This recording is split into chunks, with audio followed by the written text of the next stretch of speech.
गौरव भाटिया जी आपके पास आते हुए, पीएम ने तो देश की संसद में एक टोन सेट कर दिया था। उन्होंने कहा था गौरव जी कि विपक्ष को एकजुट कर रहा है अगर कोई तो इस देश में ईडी एकजुट कर रहा है। मतलब क्या ये स्वीकारोक्ति नहीं है कि ईडी लगातार विपक्षी नेताओं के खिलाफ कार्रवाई कर रही है?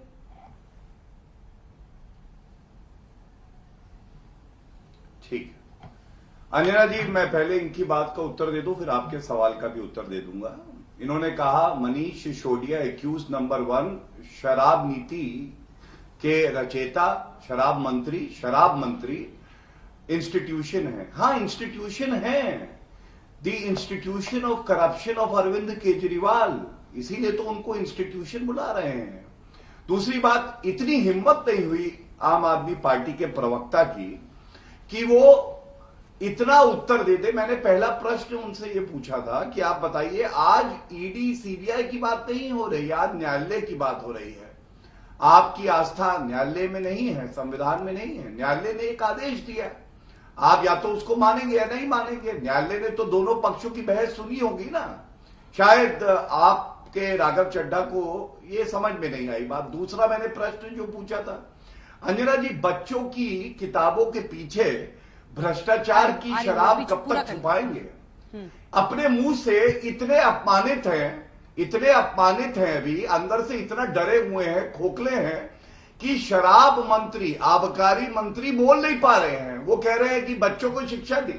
अरे भैया, शराब के घोटाले की बात हो रही है, आप उस पर बात करिए। और मैंने सवाल जो पूछा, 5.5-6 माह थे, अगर आप इतने कट्टर ईमानदार, जो सर्टिफिकेट अरविंद केजरीवाल ने दिया है एक्यूज नंबर 1 शराब मंत्री को, तो क्यों नहीं न्यायालय जाके निरस्त करा ली? एक भजन लाल का केस है, पढ़ लीजिएगा, इसीलिए मैंने अभी प्रेस वार्ता में वो बताया अभी। तीसरी बात जो अंजना जी आपने कहा ये जो सारे भ्रष्टाचारी हैं, इन पे ईडी कार्रवाई कर रहा है, सीबीआई कार्रवाई कर रहा है। अगर अंजना जी इससे पहले 2G घोटाला, कोलगेट, CWG, अभी पार्था चैटर्जी की गुलाबी गड्डियां, नवाब मलिक और इनके अपने सतेंद्र जैन स्पा और मसाज करा रहे हैं, जेल के अंदर भ्रष्टाचार करते हैं, तो आप क्या उम्मीद करते हैं? नरेंद्र मोदी जी की ईमानदार सरकार क्या जांच एजेंसियों को खुली छूट नहीं देगी या पिंजरे का तोता बने रहने देगी? कांग्रेस की सरकार को फटकार लगाई थी। और एक बात और कह दूंगा मैं, और मैं तथ्यों के आधार पे कहता हूं, इधर उधर की हल्की बात कि चाचा खाना नहीं खाएंगे और चाची नहीं ऐसा करेंगी, ये सब नहीं। आप मुझे एक आदेश सर्वोच्च न्यायालय का या उच्च न्यायालय का दिखा दें जिसके खिलाफ जांच एजेंसी ने मोदी जी की सरकार में कार्रवाई करी हो और उस मुकदमे को निरस्त किया हो। चुनौती दे रहा हूं, चाहे कोई भी व्यक्ति हो, आपका हो, सपा का हो, टीएमसी का हो और या फिर वो एनसीपी का हो, एक केवल ऐसा आदेश दिखा दे। ठीक है राघव जी, एक सेकंड। सांसद जी, एक पहले सवाल तो सुन लीजिए। आपने जो कहा उसी में विरोधाभास है। एक तरफ आप खुद ही केसेस गिना रहे हैं, कितनी बार फेमा में, कितनी बार पीएमएलए में इस सरकार ने विपक्षी पार्टियों के खिलाफ कार्रवाई की। फिर आप ही कहते हैं कि ये सरकार राहुल गांधी से नहीं डरती, ये सरकार बस अरविंद केजरीवाल से डरती है। तो या तो ये तमाम विपक्षी पार्टियों पर कार्रवाई नहीं कर रही है, सिर्फ आप सिंगल आउट है, या फिर सब पर कर रही है। फिर कैसे आप कह सकते हैं कि सबसे ज्यादा आपसे डरते हैं? ये तो कोर्ट से अगर बेल नहीं मिल रही, अगर सत्येंद्र जैन को बेल नहीं मिल रही तो नहीं मिल रही। मैं बता नहीं, सत्येंद्र जैन को बेल नहीं मिल रही, उसका एक अलग आप एक दिन विषय पे बहस बुलाइएगा। मैं आपको बताऊंगा कि कैसे लोअर कोर्ट के अंदर उनकी बेल याचिका पे फैसला सुरक्षित होता है। जज बेल का ऑर्डर पढ़ के उनको बेल दे रही हैं, उससे पहले बीजेपी के लोग जज की तबादली करा देते, उसका ट्रांसफर कराकर इस मैटर को किसी और जज के सामने रखवा देते हैं।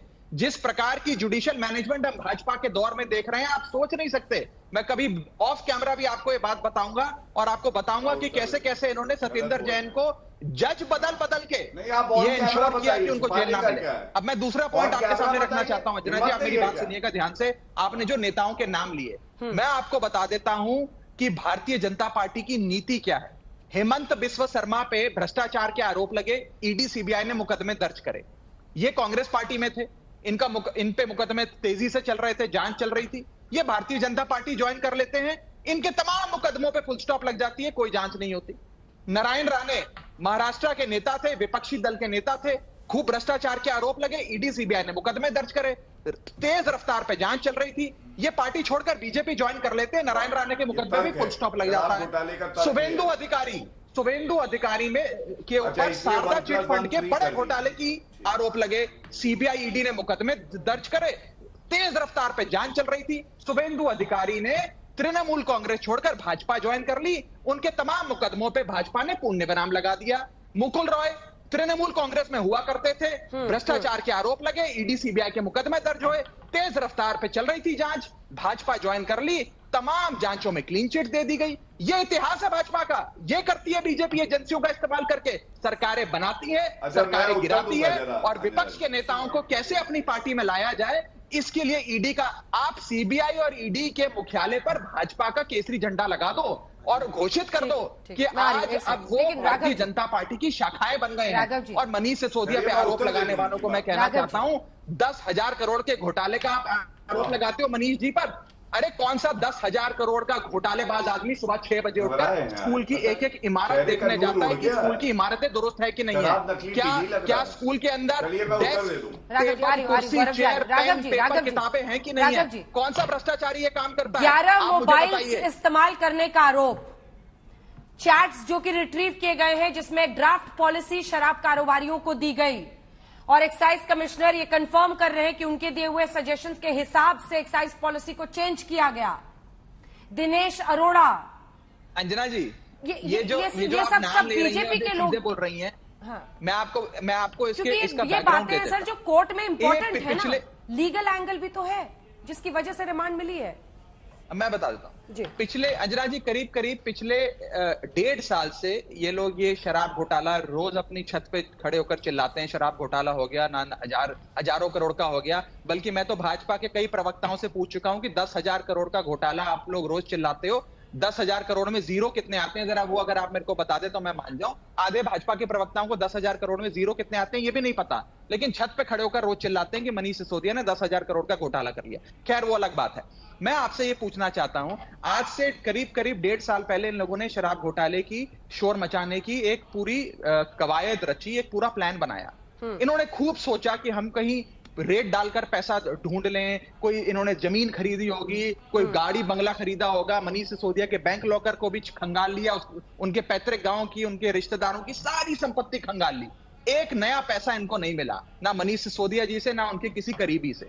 उसके बाद इन लोगों ने एविडेंस फैब्रिकेट करना शुरू किया, मनगढ़ंत सबूत बनाने शुरू करे, और आज उन सबूतों की बदौलत आज ये मनीष सिसोदिया जी को गिरफ्तार करते हैं। मैं एक मुख्य बात आपको बता दूं, 2 प्रकार के अरेस्ट होते हैं और 2 प्रकार की जेल होती है हिंदुस्तान में, ध्यान से सुनिएगा। मैं बस कंप्लीट कर लूं, 2 प्रकार की जेल होती है अंजना जी। पहली होती है प्री ट्रायल अरेस्ट, यानी कि जांच चल रही है, अभी कन्विक्शन तो बात की बात है, अभी तो ट्रायल नहीं शुरू हुआ, एविडेंस नहीं आया, बयान नहीं दर्ज हो, एटसेट्रा। प्री ट्रायल अरेस्ट, ये प्री ट्रायल अरेस्ट है, ये पोस्ट ट्रायल अरेस्ट नहीं है। और दूसरा अरेस्ट होता है पोस्ट ट्रायल अरेस्ट, यानी कि पूरा मुकदमा बीत गया, आपको सजा दे गई, अब सजा के अनुसार आपको जेल में जाना पड़ेगा।